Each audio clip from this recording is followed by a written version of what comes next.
Hi, this is Mike Morse. Welcome to another episode of Open Mic. Of course, I have with me today Kevin Dietz. Welcome, Kevin. And Michael Komorn, who's a fantastic attorney who's also a podcaster, and he specializes in marijuana laws and all things related to marijuana. And Richard Clement, who's an activist for marijuana to get it legalized everywhere. And he's got some great stories about what he's been doing for the last 10, 12 years and legalizing it here in Michigan. So you're not going to want to miss this episode. Stay tuned. Joining us this morning is Mike Morse, Detroit's top attorney. Mike Morse is in here to tell us about the backpack giveaway. Adapt and change things up a little bit every year.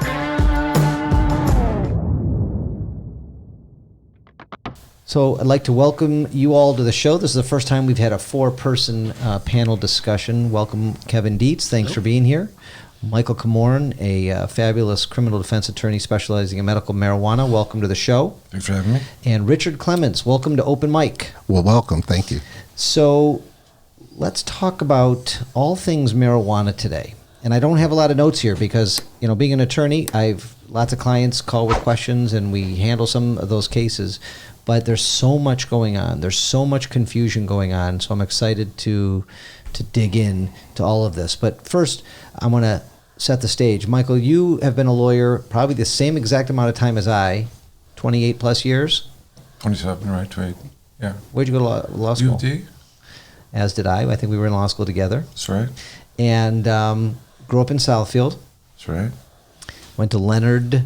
That's right. Participated in the fantastic floor hockey program, which everyone still talks about. What team were you on? It's in the Vulcans. I was captain of the Vulcans in fifth grade, I think. I think Alan Stonick was on my team, you know. He has recently reached out to me. I was on the Seahawks. I had one... Gurachani was your...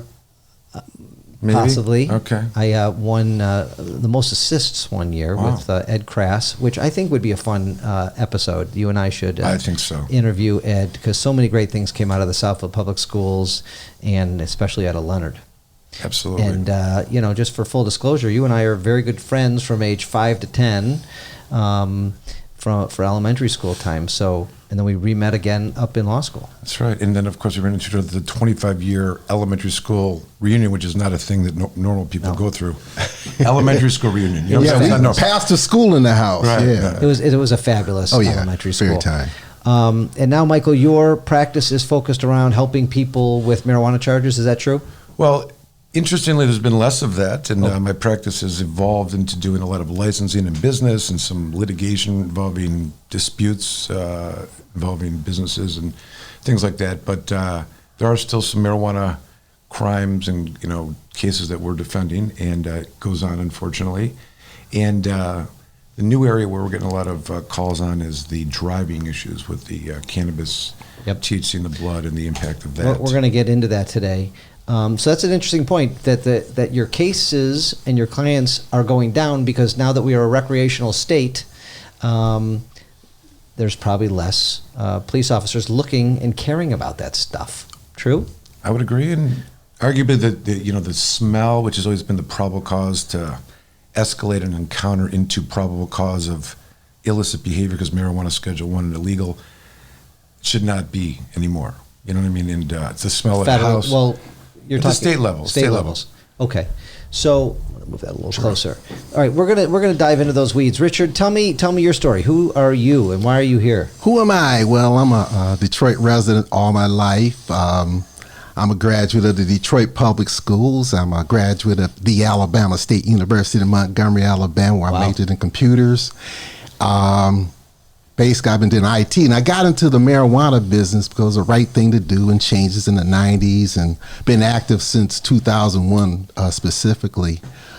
Just recently, yesterday, I went to the trial of Danny Trevino, and it was just the sentencing hearing, and it was just a travesty. Like you said, my background is in IT. I'm not a lawyer, but this judge just basically anything state related, he just tossed it left and right. We were involved in the recall of Bill Schuette for negligence, insubordination to the voters. What he's done with Danny Trevino, and I was in Lansing for 20 years, working for the state and teaching. He was the first open, franchise. And out of 20, he's raided 26 times in the state in Lansing, Michigan, and won every one of them. And out of all the shops that were open, they were just targeting him, his wife, and family feel is racial because he's a Latino. And so what happened, this all started in 2010, right? From 2010 to 2019. And Bill Schuette was the attorney general, okay? And while they were busting him at a state level, he kind of he tipped off a DEA agent, and then he got involved in 2017. And actually, it's 4 of them. He was the last one to go down. The other 3 won't get out till 2021 and 2022. But what that judge did, he added some kind of crazy formula. It was $8 per gram, how much he was making. And so you're talking about a case that was just done yesterday. But we're talking about a time period when we're talking about medical marijuana. And when these all first opened, remember the states didn't exactly love it. So they were doing a lot of enforcement in certain counties, and they were busting people who had legal shops to sell medical marijuana. Okay, so just to set the stage, because some of our listeners don't know exactly what's happening here in Michigan. So, Michael, I'm going to turn to you for a second. 2008 was our first medical marijuana when you were allowed to have it when you were a medical necessity. Is that true? Yeah, I would describe it as this. In 2008, the MMA passed. What it did, based on the interpretation of the courts later on, was that it didn't legalize marijuana. Marijuana was still, as a default, illegal. All the penalties in the public health code still existed. Possession intent to deliver, felonies, etc. The MMMA, the medical, provided an immunity or an exemption for individuals engaged in certain behavior for what would otherwise be illegal. So they were exempt or immune from arrest, prosecution, or penalty of any kind. That's how it was kind of designed. And that's how it was interpreted. That was a good explanation. And in order to be exempt, you needed to get a medical marijuana card. That's correct. From a licensed physician. You would get a recommendation from a licensed physician, either MD or DO. They would sign a form that stated that in their medical opinion, they believe therapeutic or palliative relief would come from the use of cannabis. There was at the time 9 or 10 conditions part of the initiative. I'm looking at that list. We've been involved. My law firm has been involved in getting a number of others passed on the list. Like what? Name one. Well, we got autism.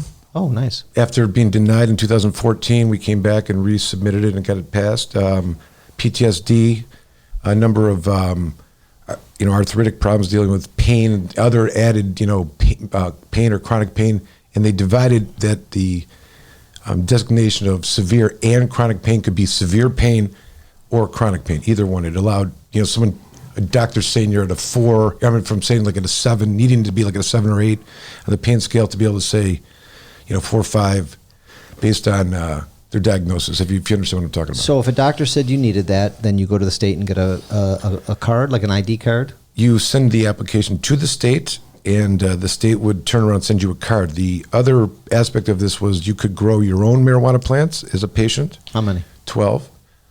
Or you could designate another individual who was over 18, didn't have any prior felonies, 21, over 21, didn't have any prior felonies, and they could be your designated caregiver and grow 12 plants on your behalf and carry up to 2.5 ounces of usable marijuana on your behalf.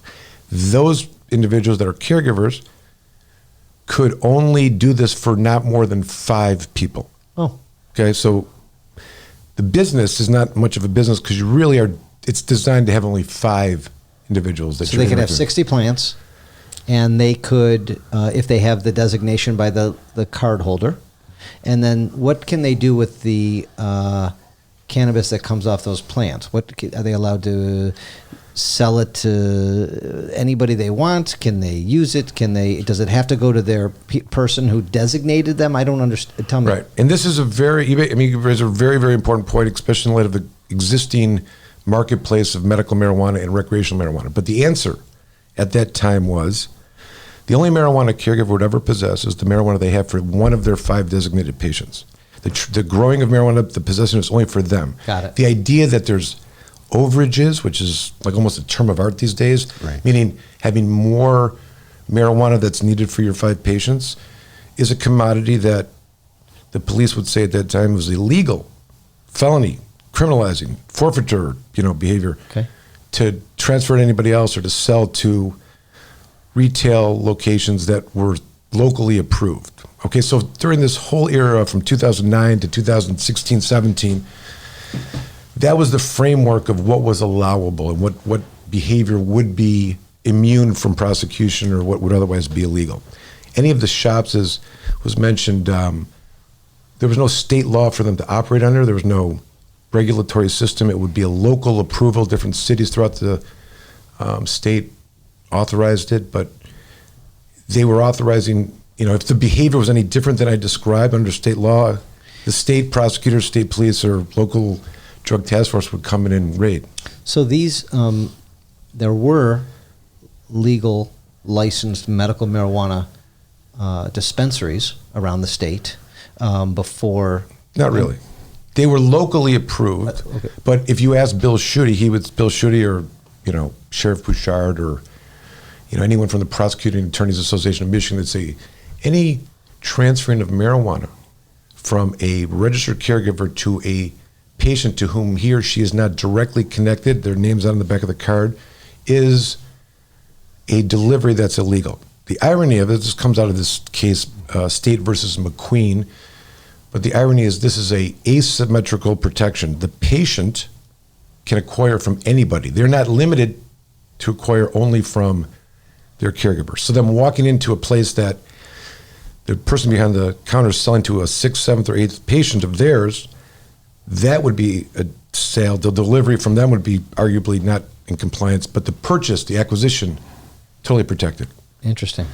So there's a lot of nuances and technical things like that people got, I would say, dragged out of this immunity into the criminal justice system that never would have thought that they should be. And the interesting thing is there was such a disparity among communities and counties. Some counties, like I remember when Oakland County raided all the shops, but Wayne County didn't. Right. Or Ann Arbor, Ypsilanti, Genesee County. Right. As lawyers, we look for fairness. We look for people to be treated the same. And throughout the last 10 years of me watching this, not actively practicing in it, it's been very confusing. And I have lots of friends ask me questions, and it's still confusing. And we're going to talk about lots of confusing things today with the feds versus the state versus what can people do and what people should do if they were pulled over and things like that we're going to get into. But with regards to the medical marijuana dispensaries, you said up till 16, 17 because Michigan passed the recreational marijuana statute in 2018. Right. And so is that in effect right now? Yes. So Michigan is a recreational marijuana state. Correct. Which means what? Well, can I insert a part of the history there Of course. To make a point? Before this happened, there was the recreational law happened by way of ballot initiative. Right. In between this, the Michigan Medical Marijuana Licensing Facilities Act was legislatively created. This is the regulated system of the commerce of medical marijuana created by our legislature. They set forth this regulatory system that's been in effect since 2016. They started taking applications at the end of 2017. I just described for you, in the case that we're going to talk about, Danny Trevino was a caregiver engaging in certain behavior, having shops and whatnot, that the feds then took him down. So when the Medical Marijuana Licensing Facility Act passed, they looked at all these local approved retail locations, Ann Arbor, Ypsilanti, et cetera, Detroit, and they said, if you've been approved locally, even though your behavior over the last 10 years may have been totally legal, you could have been raided, but you were approved and somehow got away with it, we're going to let you apply to the state by a certain date, and if you do, while we're thinking about whether we're going to approve your application or not, we're going to let you remain open. You can operate as if you're a state-run licensed facility. And then they realized that they had no place to provide or supply these locations. So they said, okay, this is what we're going to do now. All those reasons we were arresting caregivers for taking their overages and destroying them and taking their coin collection and stamp books and guitars off, yes, forfeiture, and $25 million, I think, in 2012 is the number of forfeiture that they brought in. They said, we're going to let you guys, we're going to look away now. And you caregivers that we've been felonizing, you can just take it up and sell it to the local places that are open under this emergency rule. And that was the activity that took place all throughout 2018 up until April of 2019. And was one of the reasons they were doing that is because the shops were low on the medicinal cannabis? Because I heard this. The program was under the MMFLA that there's a grower's license, processing, retail. A entity or individual can own 1, 2, or 3 of those. If you have 1, 2, or 3 of those, you cannot own a transport license, which is to drive it, or a testing license. Those are the 5 licenses. So when they were authorizing or letting the retail locally approved stay open pending their application being approved, they needed a supply place, but there was no previously 1,500 plant grows that had been illegally operating or that were going to come out of the woodwork and say, hey, can we have a temporary? There was no plants growing under this, so they needed to find a source. And literally, and it says in the administrative rules, for the purpose of not having a state of emergency, so there's a shortage of to prevent a shortage of marijuana cannabis, medical cannabis, they said we're going to let caregivers supply this market right now. And that's how it had always been, really, in the illegal. And then they just kind of looked away and they went along with it. But it's kind of a remarkable factor in all that. I mean, in law school, they teach you, about state laws, right? And they teach you the difference between state laws and federal laws, right. And you understand them pretty well. But in this case, I don't know if now is a good time to jump to the Trevino case. Did we miss anything? Let me just go to recreational first. Because this is so confusing. Look at what happened in Colorado, and you can kind of follow it. I mean, they started selling marijuana, and money was pouring in from all over, right. And the business owners were so afraid to put money in the bank because they thought the feds would come in and seize it because it violated federal law, what they were doing. So they basically hoarded the money, kept it in their house or put it in other places because they were afraid that the state laws would not protect them against federal laws, that at any time, for any reason, the feds could come in and do whatever they wanted. Right. That's an interesting point because I remember specifically in Michigan, that was, 2008, 9, still before Obama, I think nobody was clear on what the rules were going to be from the federal level, and the Bush era or had been going into California and raiding dispensaries. In fact, the Michigan law was designed in a way to not centralize all the plant growing, to avoid federal law, coming in and shutting down one place or 2 places. Instead, plant your seeds everywhere and they'll grow, so to speak, and there'll always be a supply.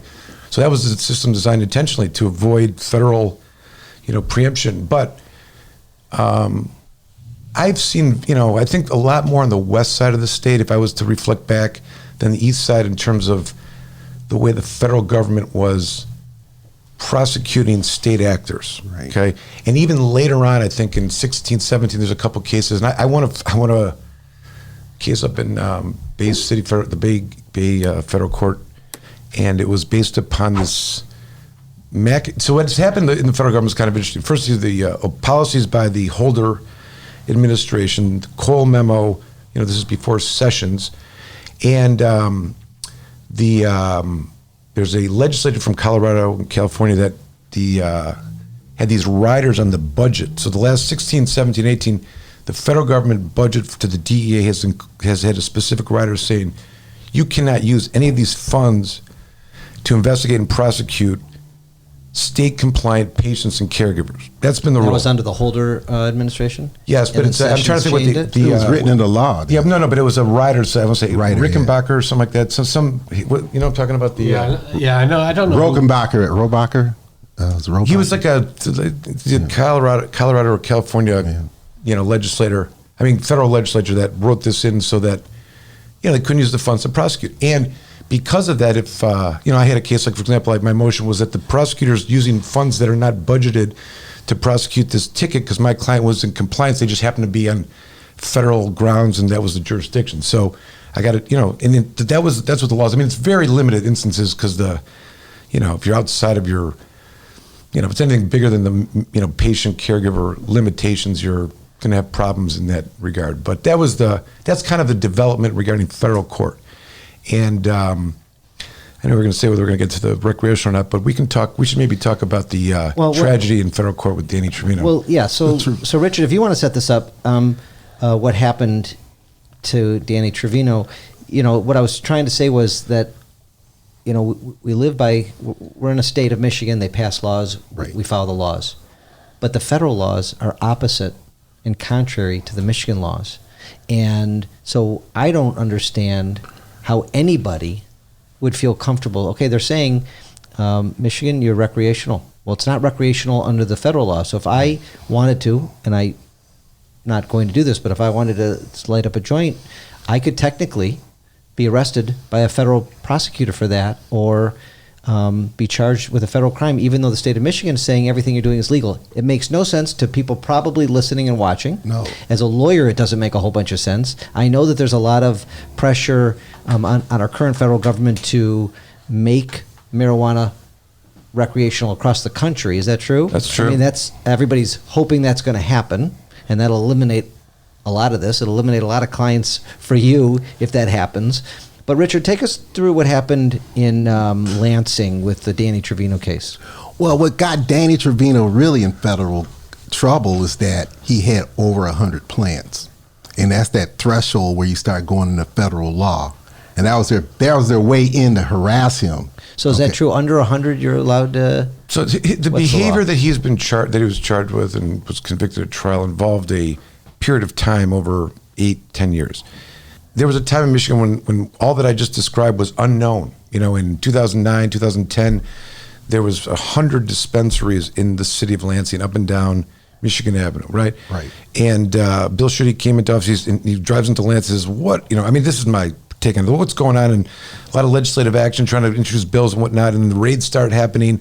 And, gave the first indication of how the government's going to be dealing with this, and they're going to go at it with boots and guns and AK-47s. They're going to destroy. And they did this time and time again, and I described for you how some survived and some remained open and, benefited. Danny, my take on it was he was like a innovator in this regard. Right. Like he read the law to be as broad as possible. And I would agree that there's the debate over the MMA has always been, it's a poorly written law. It's a voter initiative. And I say it's a broadly written law, and you don't understand or like broad laws that are aimed to broadly insulate individuals. You're looking, and lawyers are thinking boom, boom, boom, and it's usually, especially in criminal defense, not benefiting individuals. They're tight, I mean? Right, and they're tight laws. Right. Rules not are a lot rules, of gray. Right. So that's the, now the idea that, and there's some specific words within the law. For example, the sale of marijuana is not the sale of a controlled substance, and you're allowed to receive compensation for costs for the sale of marijuana. So these are, but no guidance other than that. So if you're a caregiver, there's no guidance to how you deposit, how you record on the taxes. Danny was an individual who I think, saw the need in for people to, outlet and outsource their overages, and to people that like going into a store and having various products and whatnot, and an innovator, and to suggest that under the caregiver system of 72 plants and 5 patients that there would not evolve from humans commercial thoughts and businesses. I mean, it would be absurd. And as much as they may put a blame on him, the failure of the legislature to act along the way is failure. Right? They did nothing. They did nothing. Right. They just let this abyss of torturing humans and for behavior that now is heroic in a way. You know what I mean? Yep. It was sabotage. It's basically if you look at the card. I mean, we've had a system for 10 years and they still have not put a picture on that. Okay, this was supposed to be an easy transfer. This is the marijuana card, right? I will cover your. I don't care. Tell you your what. home address, but I'll show you. So you're saying that nobody's got a picture on their card? No, There's no card, yeah. That's by design, because let's say you went for a CCW, right? And you got your driver's license picture, right? They'll take the driver's license picture and transfer it to the CCW. Well, when it came to the marijuana program, it was taking like 120 days to even get this card because of the lack of internal IT support, computer support, And so through that, in the legislature that did not like it, they did everything to throw roadblocks and all kind of extra rules in to make it hard. Okay. So what was Danny charged with? 10 counts of... in federal court, what's important for his story is that he was raided, 20 times. 26 times. In state court, went to court. And won. Won every time. Beat him all the time. And it was, he would whether he'd established his affirmative defense to be able to talk about it, he would get on the stand and explain it and nullify or convince the jury in some way.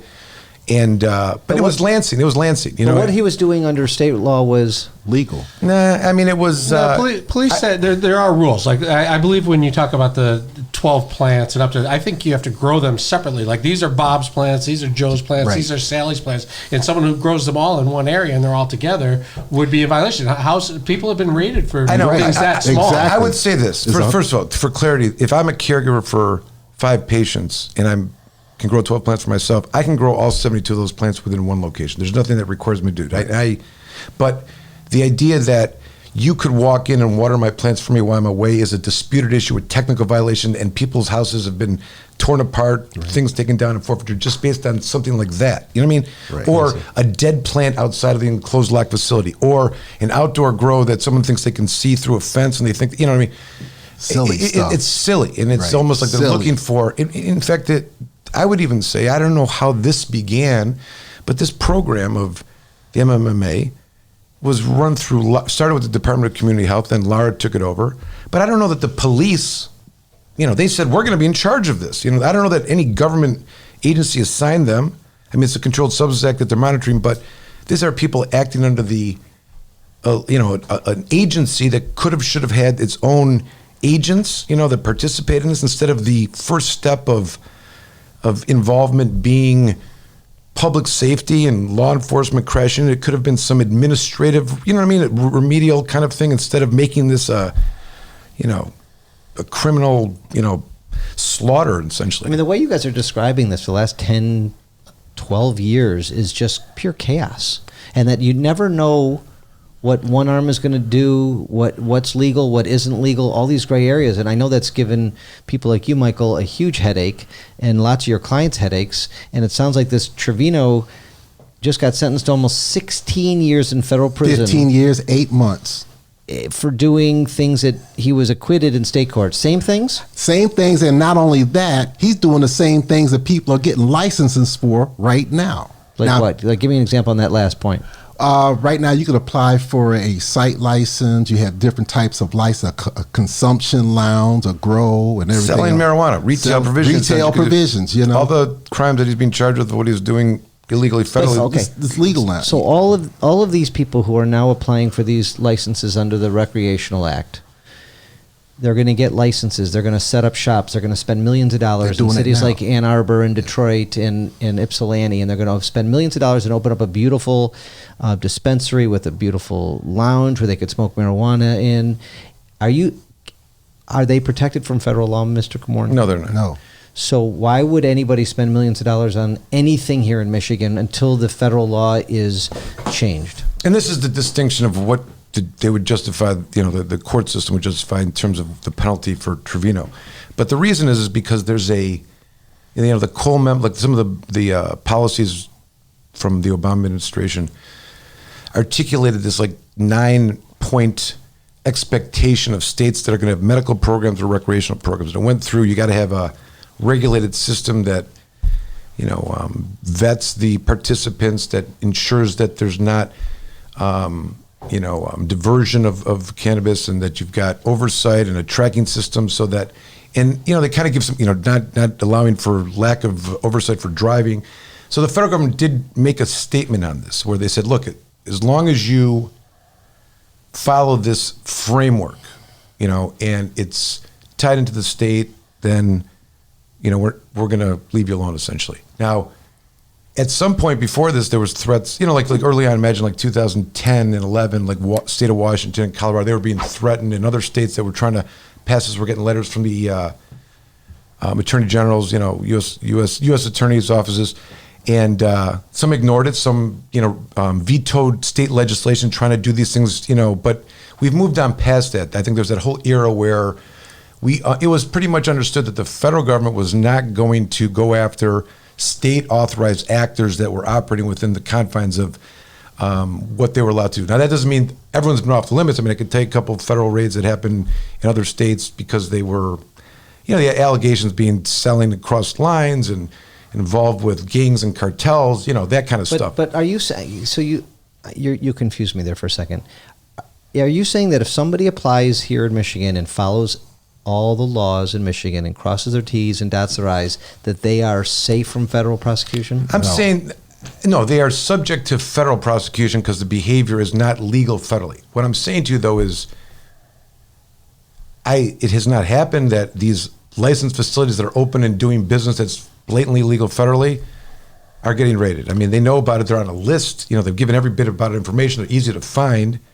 And I think because of their transparency, it's an unwritten rule. I'm not, it's an unwritten rule. Well, that's interesting. I'll tell you. Go ahead. I was going to say that when we were doing the ballot initiative and getting the signatures, I would get judges that would not sign the petition, but they said if it ever got on the ballot, I'd vote for it because it would lower my dockets. I mean, it would clear out my. But the court, a lot of the judges liked it. The quote from the federal judge yesterday, and I'm going to find it. Oh, he was a tragedy. Well, the quote, Michael's got it in front of him. Thank you. The quote was, he didn't care about the state law. What did he say, Michael? It's right on the front page there. Oh, he said, he didn't care about that. Anything to do with the state, he didn't really care about. Federal law has not changed. And I'm not advocating or suggesting that, I'm advising that federal law has changed. It is still illegal. There are mandatory minimums. That's what Richard was talking about, the over 100 plant count. What they've done is, at best, the U.S. Attorney's Office has taken a position that they will use their discretion when appropriate to charge mandatory minimums or not. Here, they chose their discretion to charge everything they possibly could. If I was to say what happened here, number one is that the behavior the U.S. Attorney's Office would say of Danny Trevino was so far beyond the pale of what was intended by the MMMA that the nonsense of beating these state court cases is ridiculous. That he's a much more bigger player. Maybe there was, allegations of interstate sales and amount of money that was made that was far, I don't know, okay, fine, but amount of money that's made far beyond what would be expected and whatever. I think it's all in that framework that they would, and he was not state licensed at the time to do it. That would be a condition of the federal government unwritten rules, so to speak, the Cole memos. He didn't follow all the rules to a T. And he had a felony too. That okay. So it's right. messy. So, but Michael, what a people come to lawyers all the time and say, hey, so you want to start a business, right? And you come in here and you say, Michael, hey, am I allowed to do this? I want to go open a grow facility. I want to invest. I want to open up a processing lab, and I want to spend millions of dollars on it. Can you set it up in a way to keep me safe and guarantee me that I'm not going to get prosecuted by the federal government?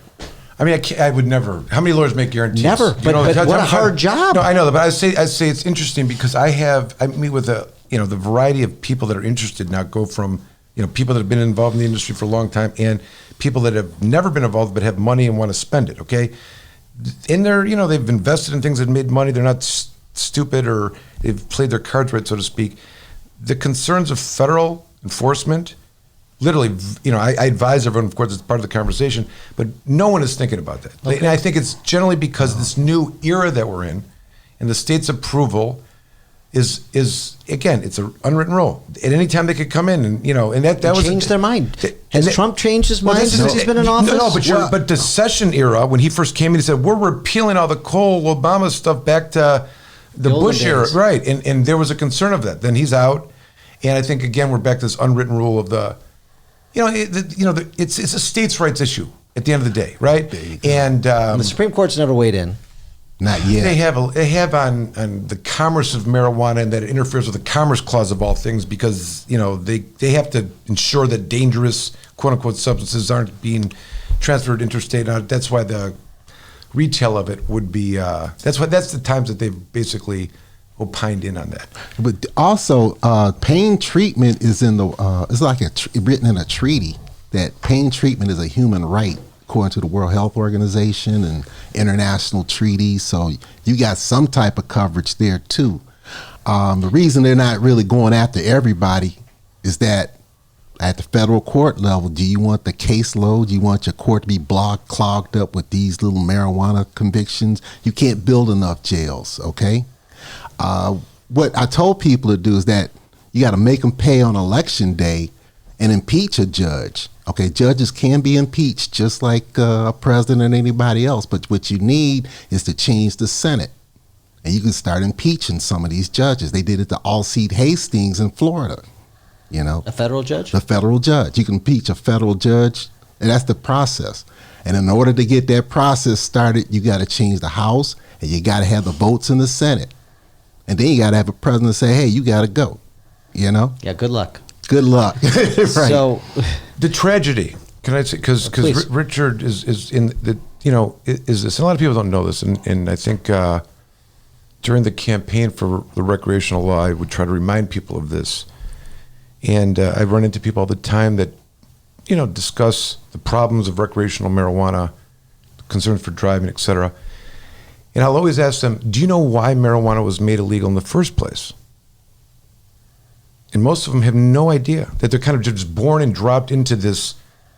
It's dangerous. It's a gateway. wasn't it, It causes it was in violence. the 60s or 70s? Wasn't it Nixon? Let me tell you. Nixon. President Nixon, at the time of, so the time is the Vietnam protests, the civil rights movement, drug culture, so to speak.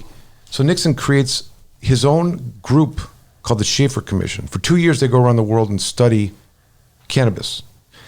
And this is as he's developing the controlled substances scheduling, okay? And it's temporarily placed at Schedule 1, waiting for the report from his handpicked men that were on this committee. They show up and they recommend to him that it should not be illegal. It should not be a controlled substance.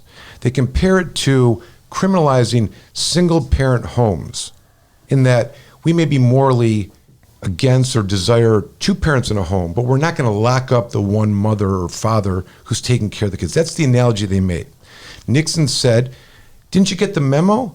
The people that are using cannabis are the civil rights protesters, the Vietnam War vets. He had a thing for Jewish psychiatrists, you know, and there's a great quote from John Ehrlichman, later admitted, you want to know what this was really all about? The Nixon campaign in 1968 and the Nixon White House after that it had two enemies, the anti-war left and black people. You understand what I'm saying? We knew we couldn't make it illegal to be either against the war or black, but by getting the public to associate the hippies with marijuana and blacks with heroin, and then criminalize both heavily, we could disrupt those communities.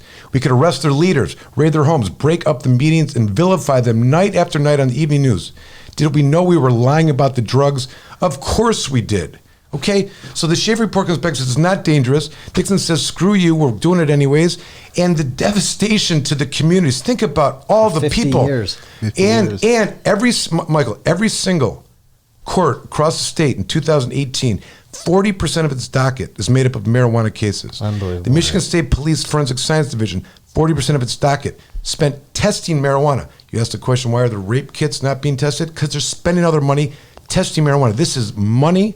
This supports this, this machine of the court system, prison, for profit and employs people and pays the bills and for the courts that, are being built in every city.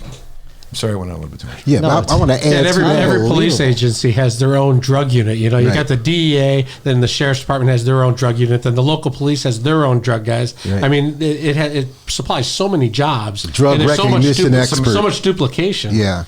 It's a machine. What do we think the odds are of the feds changing course and legalizing it? Until you throw Taking those off a bums schedule. out of office, you got to change the Senate, you got to change the president, and you got to get Rashida Tlaib to go to start impeaching some of these judges.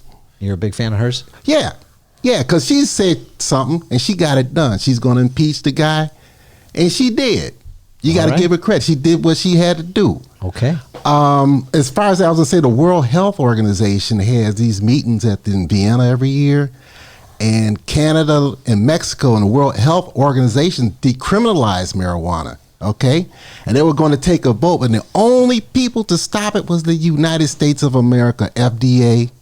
They forced a vote to delay it like they've been usually doing it. But at the world level, international level, they recognize that marijuana is not that evil plant. It helps people. It's the CND in Vienna, Austria, every year, and it's ridiculous. I mean, you can see the big pharma influence in the policy. Okay, there's number of big lobbyists, big pharma, big whatever. The DEA, they use the DEA to shut people. That's their enforcement agency to keep the profits high with their opioids, and put marijuana people in jail. Keep it criminalized. Even now with recreational, I mean, the people voted, they said they want it, and then now each community can say, no, we're opting out, or we're not opting in. And then even communities that opt in, some of their elected leaders are saying, well, we're going to postpone, we're not going to give out any... recreational, only the medical. Right. Yeah, right? I mean, did you see the story that Chief Craig had suggested that there's 10 or 13 more murders this time? He's outraged. Well, he's saying it's all quote unquote black market marijuana that's causing all this crime. Well, you can't say that and also say the city of Detroit's opted out for recreational facilities, because he's complaining about interactions out on the street. Every time the city says, no, we're not going to open a store, it's a customer that wants to come in and buy. Well, I think he's saying he wants the city to allow it, to do what the people voted for and make recreational marijuana available. And I think he's saying if they did that, we wouldn't have as much violence, because we're having a lot of fights over illegal marijuana. Talk to the city council about that. They city council and the mayor's office to listen to the people. And I think the one issue with the city is that there's not enough minority ownership in some of the licensing. Yeah. And I think a lot of the problem too is that once they get all these licenses, they don't have a rate structure. They're not going to say, hey, what are we going to do with the money? Are we going to open up rec centers? Are we going to fix roads? Are we going to give restitution to the pensioners after you got them through a phony bankruptcy, or what? Are we going to build city airport up and make that regional carrier again? Those type of questions you need to ask. Okay? So let's talk about the opt-in, opt-out thing, because there's so much confusion to me about that, because people are buying land, people are buying buildings, people are buying grow houses. They have their preliminary licenses, and then you hear that a city opts out. Right. I don't get it. Right. Michael, how are businessmen supposed to move? I mean, they're saying one thing, and then you buy land and you do all these things, and then they pull it. Right. And every little city can make its own decision. It just seems like pure chaos. So where are we at right now? I mean, I know it's recreational, but what do you have? What's going on with this opt-in opt-out thing? Explain that to me. So the recreational law passed, and it has the same available 5 types of licenses for the recreational. The difference of the MMFLA, the legislatively created 2016, and the voter initiative recreational law is that the forensic background check of the applicant for the recreational law is much less. You can have a felony, you just can't have any crimes dealing with selling to a minor. But other than that, for the recreational licenses, there's not even a financial, cap or requirement, funding and whatnot, as opposed to the MMFLA, which has, it's like getting a casino license. I'd make it akin to, okay? So, but the rule that came out of the administrative rules made by Lara was that for the first 2 years that the recreational law is open and taking applications for these businesses, the only people that can apply for one of those 5 licenses is somebody or an entity that has one from the MMFLA. Does that make sense? Mm-hmm. So if you have a transport, testing, grow, processing, or retail, for the first 2 years that these applications are available, only those individuals can apply. So that's the first thing. So if they were licensed previously under the previous law for the medical marijuana, then they're the first to get the recreational. And I'm talking and this is big commercial marijuana that I'm talking. There are some other licenses that an individual or small business or anyone could get really, and not go through the same background check under the recreational law.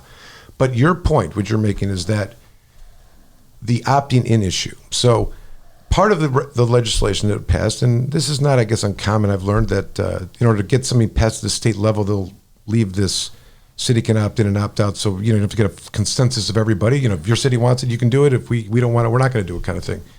So it's been a slow roll. The first rules that came out, all the cities were, we want to wait and see what happens, and let's do a moratorium and blah blah blah. So it's been very slow to synchronize and get applications approved, issuance of licenses locally, and the places that have opted in are the ones that have probably been most vulnerable financially. That their tax base has been minimized. They don't have any residents. It's like that kind of community where they are literally driven by the possibility of raising tax revenue for their local community. Meanwhile, they no longer allow for taxes on medical marijuana, and only recreational sales is what would be driving this. So there's very few. I think it's less than 10%. I think 7% of the communities maybe have opted in for medical, and even less than that for recreational. Now, most of these medical businesses need to have a recreational license. They can't survive or thrive on just 300,000 patients on this list. They need the 7 million people throughout the state of Michigan over the age of 21. And this will be an issue that's litigated, I promise you. Like a city or township that's opted in for medical, and then they say, nope, we're not opting in for recreational, there will be a lawsuit there. And there's a couple pending right now, I know. And that'll be the fight over to force them to opt in? Yes. And what would be the basis? What would be the legal argument? Well, for one, I was talking to Andrew Brisboe. He's the executive director in charge of all this. He said the voters voted this in. They have a right to have access. So if you live in a rural area and they won't opt in, and you don't have transportation and you can't get someplace, drive 4 hours in south. Yeah, that's what they're saying. Like, you'd have to drive, all the way over. And so they're going around the state and actually having meetings with communities saying that the people voted this in. The state is behind it. We want to help you.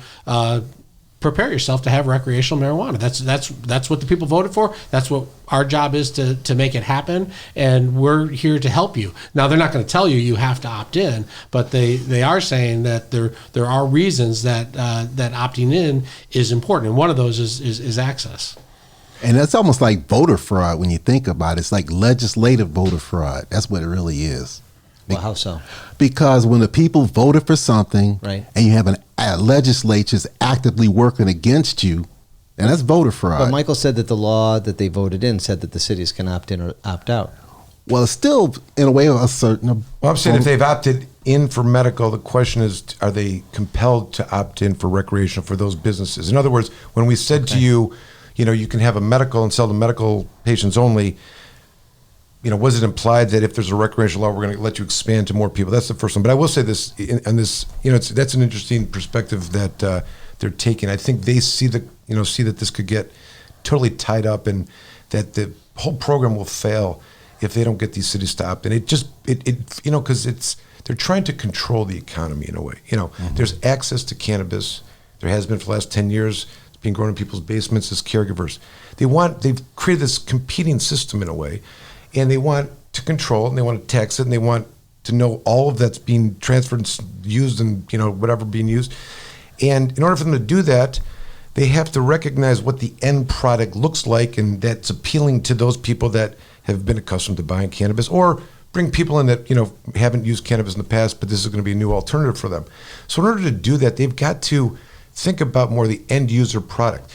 If you don't have licenses and cities that have opted in, and access and abundance of retail that are competing for these customers in a naturally flowing organic economy, they can't compete with the other sources. See what I'm saying? Mm-hmm. Every time a place doesn't opt in, or they reject a city opts out, or doesn't say you can, and ties up in court or whatever, there are people that are going to be consuming cannabis, and they're not going to be getting it at the store, the taxes and paying the rent, and they're going to go to some other place.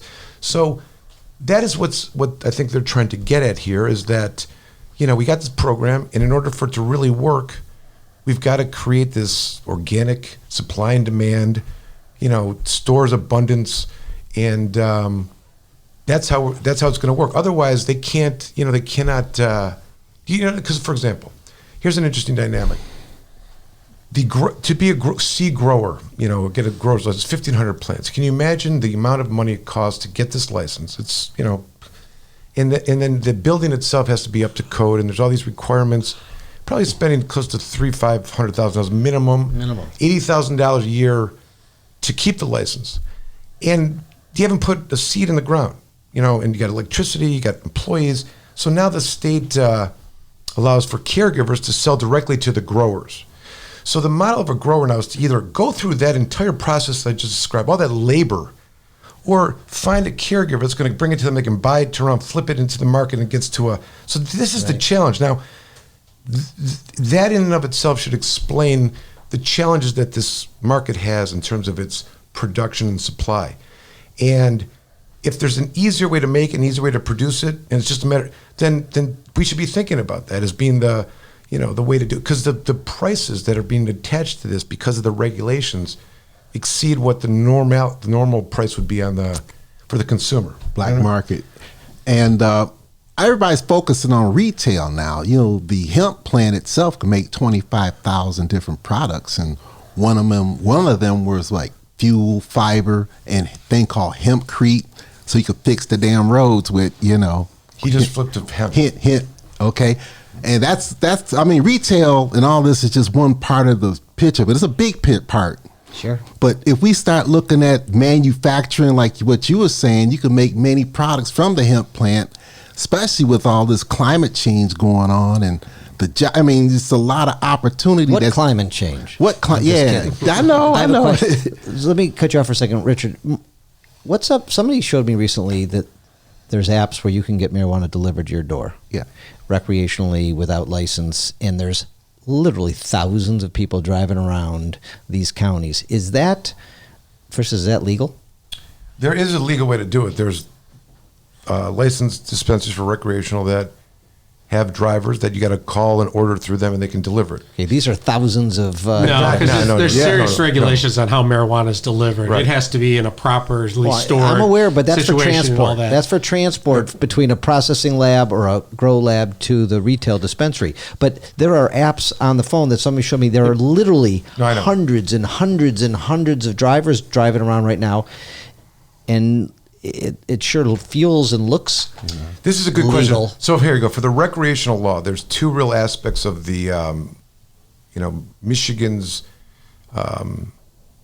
Regulate Marijuana Like Alcohol Act, the MRTMA. So the way it works is it speaks in the first paragraph, this law is intended to legalize marijuana for adults over the age of 21. And with that comes certain protections for individuals acting in quantities, amounts, growing, what it looks like, et cetera. And also it says to create a commercial market for recreational marijuana sales, et cetera. So the first part of it, authorizes individual protections. So I'm 21, I can smoke it, I can drive with it, I can have a certain amount, I can't use it in public, and I can grow a certain amount. And if I'm over that, it gives penalties of civil infractions and things like that. So that's the intention of it, okay? Mm-hmm. Clearly stating the intention is not to felonize it and criminalize it anymore. The recreational market that they describe, and issuing of licenses, is sets forth these various licenses that I talked about. One of which we haven't talked about yet, is the social use licenses. Okay, this is like you can actually have a facility, a lounge. People can pay money to get into, and ingest cannabis. Envision even a concert where there's no liquor. They show up to watch, or a comedian, or and the surround. And this is the visual of what recreational marijuana would look like. And as much as they've, made the engaging in alcohol as a commercial, like, the beautiful people drinking and having so much fun, like, cannabis still is like a taboo almost, like the use of it. You don't see it and it hasn't. But this is a path to kind of get that developing a little bit. But the rules that they've been described are that if you're an adult and you can grow 12 plants, or you're allowed to carry 2.5, you can't bring it into this location and use your own cannabis, okay? You would have to buy the cannabis that the state has, licensed an individual to grow, process, and sell, and that's what would be at these locations. Any other cannabis that would be used there is illegal, even though there's a lot of people that are growing marijuana for caregivers, or, as an adult, 12 plants. So it's a grab by the state, you might say, to, reach into these private meeting places and try to get some tax dollars. Now, it's interesting because the state has taken the position that we're going to overregulate this, because you can't reel it in later. We're going to start real tough with the regulations, brand new, recreational law, and we're going to back it off as we go forward. But I've been advocating that there's certain protections in Michigan law statutorily, like the right to have a secret club. Clubs are, and to use cannabis in a secret club, or like a private club. Private club. It's a secret society statute that says you can, have a club for benevolent purposes. This is a statute in Michigan. That sounds fun. Yeah. I think you should. I want to be a member. And the idea that you can meet, like a right to assemble is a constitutional right, and the right to engage in the adult recreational use of cannabis in Michigan would also be allowed. So the idea that the state has now reached into that environment and is regulating it or potentially, to penalize it, to me is a little bit of an overreach. In other words, the administrative rules that were created for this, not legislative, but administrative rules, are prohibiting what was otherwise permitted behavior. You see what I'm saying? Mm-hmm. And I get that it's a big reach for the state and its administration, but it's things like that that are resulting in raids. Like that's where the state is now acting on. You've heard there's a couple of raids in Detroit. There's a couple in the UP. How can this be taking place when marijuana is legal, you might say? Why are they still kicking in doors? It's because of license violations and trying to, squeeze out a crime of whatever they find there. Because you're talking about apps such as, buy a T-shirt and we'll bring you 2.5 ounces of marijuana and the T-shirt costs, $400 or whatever. And there's a lot of, there's activity that was going on like that. And that's the kind of stuff that they've seemingly have been targeting. And what I mean by that from a legal perspective is I could gift you 2.5 ounces. You would take it and not remunerate me. And if I sold you a T-shirt for $250, that would, that's like the rub or the, what people have been trying to bypass. And the state's been looking at it, and their argument, ironically, has been, you don't have a license. And these other people stood in line and got a license, and we have to protect the licensed people against the non-licensed people. So it's a totally crazy environment now because this line has been drawn of good behavior and outside the lines behavior. That's, Well, yeah. I mean, the fact that these apps are so mainstream, that's why I brought it up. I mean, literally, Ryan back there could sit and order something, which would be an interesting exercise at the beginning of the podcast. Order me a T-shirt and see what comes with it. And the fact that you could be, you could be a cop and sit on that app all day and have people come to you and arrest them. But it's, hopefully it never gets there. Hopefully you guys, we elect the right people coming up in November. August. What's coming up in August? The primary. No, I know the primary, but what elections are you watching, Richard? Well, I'm watching basically the local ones, the statewide ones, where if you win the primary, you win the whole thing. And I'm trying to talk to people now about actually impeaching judges, get that in their head so they can actually show up and vote. Because if you can get that type of thing, you could really put some fire under them and inspire them so that Trump don't come in and say, I freed the weed, and really he didn't because he still got Bill Barr and they're redacting everything, Speaking of Trump, and I want to just take the temperature of the room here. Yesterday and today, there's been there's been a politician, there's been a billionaire saying that they think that Trump should pardon Kwame.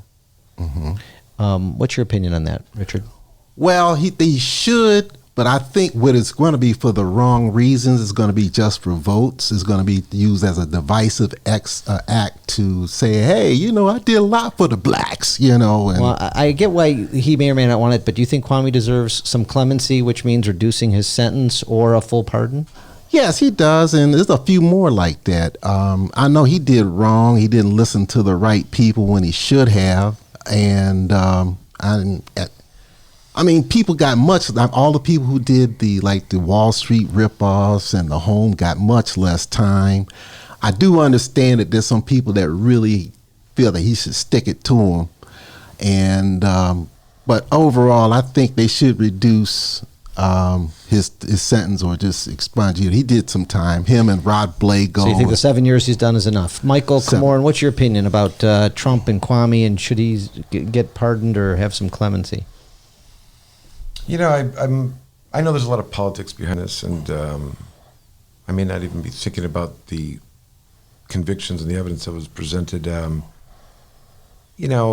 Obviously he was charged and convicted, and they handed him the sentence. I think that it's too much, or that kind of behavior doesn't happen all the time, and he's just one of that would be my position. I think it's a lot of corruption in government, and to say that this isn't going on now, you look at just some of the dynamics arising out of the police departments that have been caught up in some, nefarious activity, getting charged in federal court.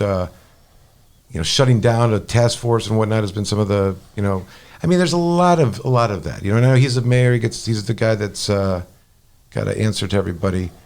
And it's hard to, justify that kind of behavior. I'm not, he's convicted of stuff. And I hear what you're saying. Listen, I put you on the spot. Yeah, Kevin, you want me to put on the spot? That's be about marijuana, Mike.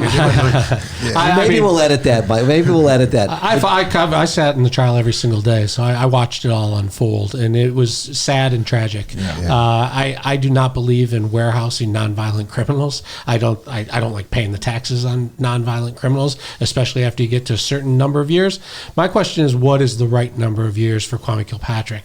I know from sitting in that trial and watching him be convicted by a jury on 24 counts that the people of Detroit were the losers in that case. They did not get the services that they deserved. They lost out on money that could have gone to help kids and take care of the community.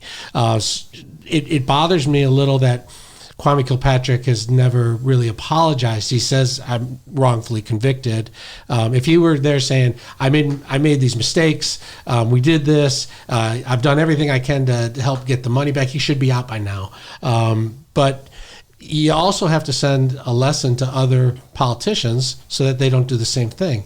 I think it would be fair to look at what all politicians in similar situations, how much time they did, and then come up to some sort of number. I don't know what Blagojevich did, and in Chicago, but there's probably a way to figure out what that right number is. I don't think 28 is the number. I don't. And when you say Kwame, you think of that guy. You covered White Boy Rick too, and he'd be another one that would even almost qualify for social equity.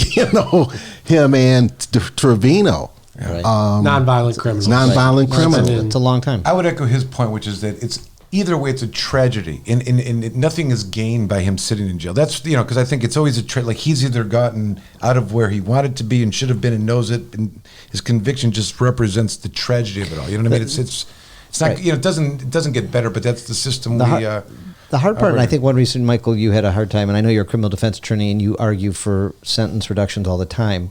I have never argued that, but it's hard being a lawyer with being convicted by a jury of your peers for 24 counts. It's gone through multiple appeals. Lots of people have looked at this. I would rather have a court reverse it than a president who would do it for votes, to your point and to Pete Carmanos's point. So, I guess the means, I don't know if the means are going to happen. How it happens is what I'm trying to say is I don't think that that's the way it should be done for votes. And that to me seems pretty crooked. I think a court or the process should work differently than that. What court would reverse that? Would it be the Supreme Court, like a federal district judge? It could be any of them. But I think he's exhausted all of his appeals, which, according to the U.S. pardon laws and clemency laws, you have to exhaust all of your appeals. You can have no litigation going on, no criminal appeals going on to apply for a pardon. And I assume, and I'm not following his pardon, and I assume he's officially applied. And I actually don't know, but he can't have any litigation or any appeals. It has to be at a standstill. Am I right? Yeah, and your take on it, I'm taking, is that the exoneration via a court and overturn of an issue is a better outcome at the end of the day. And your kid sounds like you're kind of against. A pardon in and of itself is going to have political votes attached to it, right? In a way, whatever it is. Unless they're doing it in secret and they don't want anybody to know, which some presidents have done in the past, and it looks terrible for them. I don't know that this president is thinking of it in those terms, or does think of it in those terms. But would you say a pardon then is never justified? No, I think in the right circumstances it is. Someone convicted 28 times and lost all their appeals because all the eyes, all the legal brains that got a chance to look at it and didn't see anything wrong with the evidence, the conviction, or the sentence. So I didn't sit through the trial, and Kevin, that's a lot of felonies that the 12 jurors who unanimously convicted him. I mean, we're lawyers. We have to believe in the jury system. The judge did not sentence him as harshly as she could have either. And I think she probably took a hard look at what her sentence was because she knew it was going to be appealed. And she went right up to the line, but didn't cross over to an appeal that was beyond what he was convicted of. Well, now that you say something that a court should reverse it versus a president, what we think about Trevino? What court? A court? Well, that'll be appealed to the circuit. He'll be at the Sixth Circuit, and if that's denied, it would go up to the Supreme Court. Right. Correct. And the U.S. Supreme Court. Go ahead. On the Kwame issue, though, another factor in that there was a lot of people that had cooperated, which is always problematic in a criminal case. You know what I mean? So you have the other people that are participating in the crime themselves testifying they're getting a break. The tragedy of that's more tragedy, I think. Whoever's in first and cooperates, they get out of it or get less of a punishment. That's a factor in this, which probably made it worse for him. They brought up more evidence. Again, that's part of the process, what I mean? But I always, it raises, in my mind, the motivations for those people and their willingness to add to things. And also, if you take a plea deal, you're way down here, and if you don't take a plea deal, man, they come with everything. Oh yeah. And then the sentencing is almost maxed out. It's like they do not want you going to trial, and I don't think that's a great message either. Federal court punishes you for exercising your constitutional rights to go to trial. The mother, the university scandal in California, the actresses that were paying away.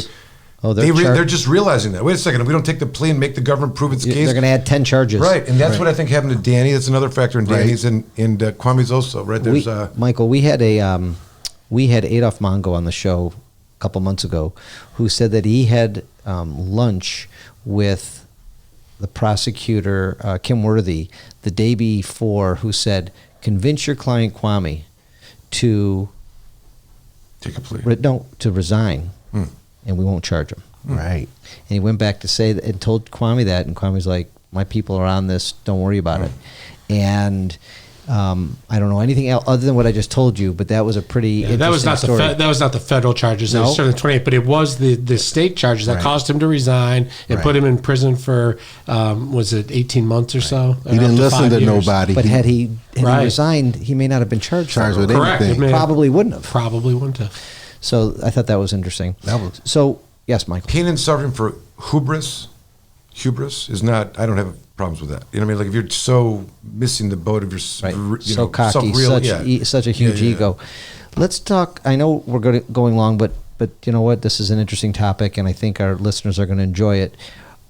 There's a very famous case in Michigan. It's one of the pinnacle cases in your law, the Earl Carruthers case. Yes. And there's a little backstory that we've never talked about publicly, but and Michael's going to explain it. But Earl Carruthers was a friend of mine. He was my personal trainer, and he ran into some trouble, and I referred him to you, and you did a fabulous job for him, I believe. And so tell us what the Earl Carruthers case, what was a legal precedent that was set, and is it still law, and any other color you want to give us on that? So this all arose during the MMMA, the Michigan Medical Marijuana Act, and as we mentioned, the certain amount of plants you can possess and a certain amount of marijuana you can possess, but the term of art is not more than 2.5 ounces of usable, quote-unquote, marijuana. So Earl Carruthers was driving in Oakland County, got pulled over and had brownies in his vehicle. And the question for the courts was, does brownies fit the definition of usable marijuana? And usable marijuana is defined as the dried leaf or preparation or mixture of the marijuana, okay? But there wasn't any weights or measurements of this other thing that wasn't plant material. So there's a lot of unanswered questions. So hold on, back up. These were medical marijuana brownies. Correct. Which had some marijuana in the brownie, but the brownie is a dense, heavier object. It clearly wasn't all marijuana. Correct. But so I just wanted to understand. And I would say this, though, also, because this is a second thing that came out of this, but there was no visible plant material in these brownies. In fact, the process was about extracting the THC or the cannabinoids out of the plant material, throwing away the plant material, and mixing this into the butter and baking the brownies. Okay, that's the idea. Or is using the butter to extract it and then baking with it, which retains the THC for the medicinal brownies. So what happens in the case is that the trial court, Judge Warren, Oakland County, says he's not protected under the immunities because the brownies don't fit the definition of usable marijuana. It's so then the Court of Appeals gets the case and says it's a really difficult opinion because what they realize is that they can't quantify the amount of THC. The lab isn't capable of quantifying the amount of THC. So we're not even, can't even talk about amounts and whether it's, are we going to weigh the whole thing or are we just going to weigh the amount of THC? These were unanswered questions. There's a quote from the opinion which just, evidences how crazy things were at that time. Something to the effect of the highly concentrated but dangerous and highly concentrated but unmeasurable amounts of THC. Like these things, they can't be highly concentrated and unmeasurable at the same time. But they've, alluded to, this is the fear that was kind of taking place. So the Court of Appeals found that he was not protected because the language of Section 4 in the immunity did not contemplate brownies in the medical use of marijuana. Now, the cartoon caption, the newspaper the next day would have been a kid sitting on a mother's lap with a couple of judges in with their robes, pulling a brownie out of a kid's hand and handing him a bong, because they thought they were hurting Earl Carruthers, but all the kids that are medical marijuana patients were the ones they're not smoking, and this opinion said you can only smoke marijuana, which so it's against edibles. Against edibles, the possession of edibles was illegal because of him. And think about this: the parents of kids, not because of him, because of this terrible opinion, but there's a silver line here. But all the parents that are have children that are giving them brownies and oils and anything that's not plant material, the only way they can engage in this kind of behavior and not be subject to CPS is if they're in compliance with Section 4, which means plant material usable marijuana after this opinion. If they're caught with a brownie for their kid, they do not get immunity and they're subject to CPS. So that's the kind of impact that this had, okay? So you went to the Supreme Court. Went to the Supreme Court, they denied it, but the Court of Appeals opinion did the following. So after Earl I was not his lawyer during the trial, he had this terrible ruling, went to trial, lost at trial, didn't have, but that's when I referred to you, I believe, after the trial. So we did the appeal, and the appeal to the Supreme Court. The Court of Appeals opinion had ended up remanding the case so he could do his Section 8 defense, which means if you don't get immunity, you can still assert it was for medical purposes defense.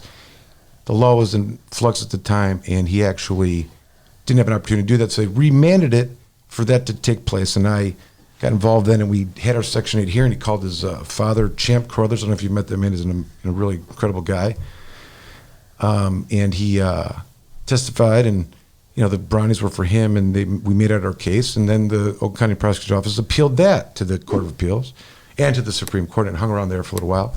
And in the meantime, the legislature, in an act that it's the first time I've ever seen this in the 28 years we've been practicing, but they amended the MMMA, and not only did they amend it, they stated in the amendments that this law is intended to be curative and retroactive.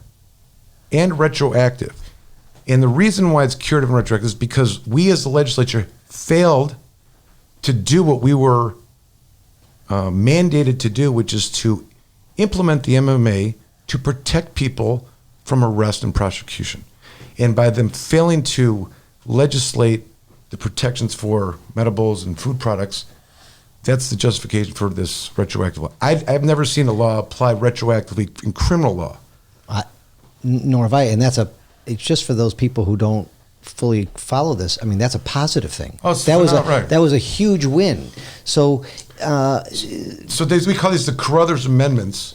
We name. So people got out of jail and prison and got expungements because of Carruthers' case. That's right. So, so his case is still alive. We went back to court, ironically, the numbers that the legislature came up with, they've redefined the volume limitations for marijuana-infused products.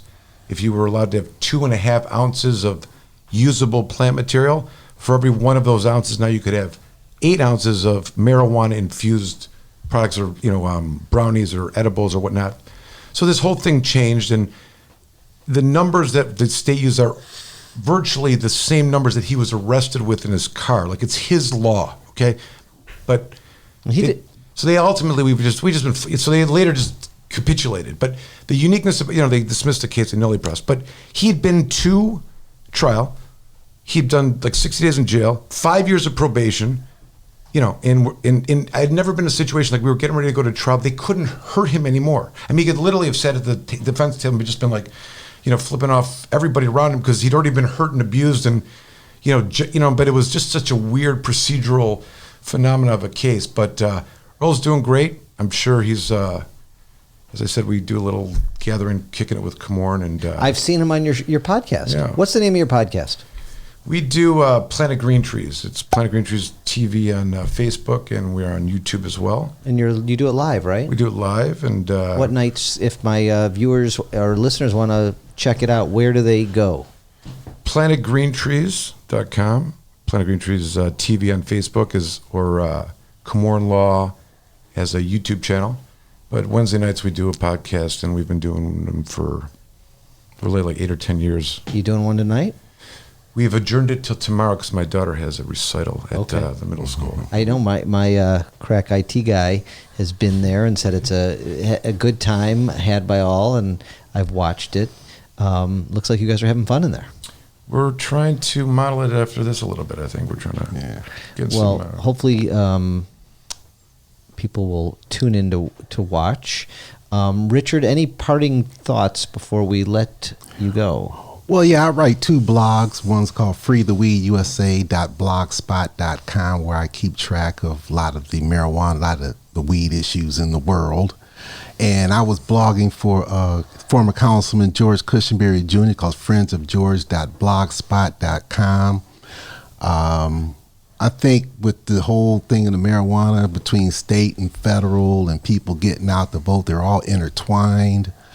Like I said, when I went to that trial, it was just a travesty. I mean, I thought they had extra police in there and the dogs and all that. And I'm like, Western District was not a great district in the federal court system anyway. They really got some shaky decisions over that way. That's why they take them over there versus coming to the Eastern District.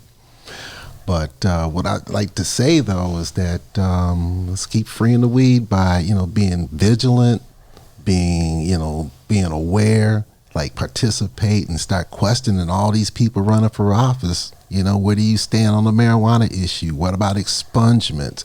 Working with State Rep Isaac Robinson, who got through the expungement bill, and it's in the Senate right now. Now, the Michigan Senate could pass that with immediate effect versus waiting 90 days. That's some of the other things we can do.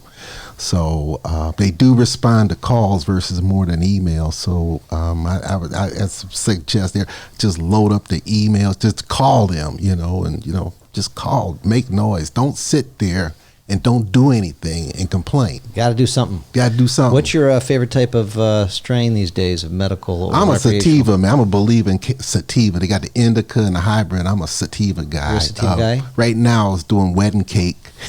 Wedding cake's your favorite? Yeah. Have you ever heard of an edible or a medible called the Midnight Roots bars? I haven't, but I don't do many medibles. I always like smoking them because the medibles you can't eat too much. That's where people get sick. They eat too much of it. Too much. You got to follow the instructions. Right. Don't eat the whole brownie. Don't eat the whole brownie or cookie thing. Or bar. I've heard that. Yeah. This episode is sponsored by the Midnight Roots bar. I just decided that they're not giving me any money or bars. Or weed. I just know the guys. I know the guys. What did you say? They ain't giving any weed. No, they should, right? Yeah, you doggone right. I don't have my card, and I do. But now it's recreational, so it doesn't really matter, does it? Right. I know those guys, and I hear good things about their products. So giving them a shout out. Kevin, anything else, any last words? I would say this selection is really, really important. So you better get out and vote because there's a lot going on. Yes. And if you sit home on the sidelines, you're missing out on all the things that are going to be coming. Right. Can I say something about Richard? Because he was telling a little bit of himself, and he's not doing it justice. Can I just give you a little Please. bit? I met Richard the first time I'm a lawyer. I'm practicing, criminal defense and doing some stuff and get involved with medical marijuana cases. And I showed up at a rally, and I asked to speak in front of a group of people, which is totally different than going to court. You know what I mean? And I'm scheduled to go behind Richard, and it's in Lansing. It's like in February, March. It's freezing cold out there. I got a client with me. We're kind of up on this thing. And Richard gets up and he does this free the weed thing. He gets a chant going, free the weed, free the Yes. He's like the guy, that you don't want to have to follow him. Like, you don't know what to do or what to say. So I go up there and I'm there to talk with Mike. And I'm like, free the weed. I did just follow it. But he has been in the game advocating for years beyond my entry. He's been involved with Michigan Normal for a long time. He's showed up and advocated, everywhere, and has been a voice of reason in communities that are crazy and don't understand cannabis. And it takes a lot of courage, and he doesn't give, he should get a lot of credit for that because he's been around for a long time. Nice job. Nice work, And, Richard. What does NORML stand for? National Organization for the Reform of Marijuana Laws. Got it. We have a Michigan chapter, and within Michigan we have local chapters. So we've been a strong advocate for the marijuana. I was on the board. I'm a past board member, and we're looking, to change. Get people involved in their government. Whether it's state, local, federal. Just be involved, because if you sit on the sidelines, you're going to get hit. I mean, you got to get in the game, you got to be on the field hitting, Think about this. In 2008, there was no legal marijuana anything. And the organization he's talking about, NORML, was one of the only advocacy programs that was run in the state. But in a mere 10 years, we passed medical marijuana by voter initiative. That's not waiting on the legislature to change the law. You don't like the law, go out and change it yourself. Right. Part of it.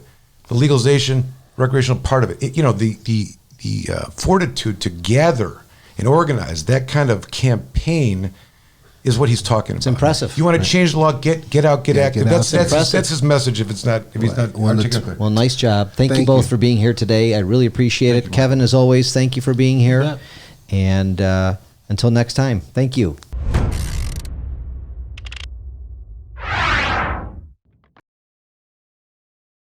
Thank you for watching another episode of Open Mic with Kevin Dietz, Michael Komorn, and Richard Clement. This episode was brought to you by Midnight Roots Bars, and we appreciate you watching. And if you like this episode, please subscribe if you haven't already and share it with all your friends. Thanks for watching.